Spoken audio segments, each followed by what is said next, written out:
Makes sense. I'm going to play a quick clip here and then we can talk a little bit about it.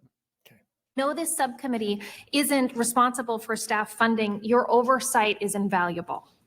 Many state and field offices are currently operating at half capacity. In some places it's worse, like Mississippi, where 90% of rural development staff were cut last year.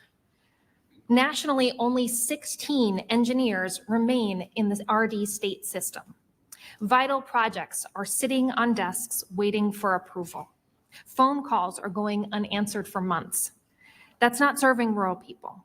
Let me be clear. The problem I'm raising here today isn't simply that federal staffing was cut. The problem is that those cuts happened without consulting the very people they affect. Rural Americans are more than willing to tell us what is working and what isn't, if only we take the time to listen. As the summer has progressed, we've continued to see voters, particularly rural voters, evaluation of Trump just on a host of economic issues continue to deteriorate. The highest numbers he enjoyed were absolutely at the beginning of his second term.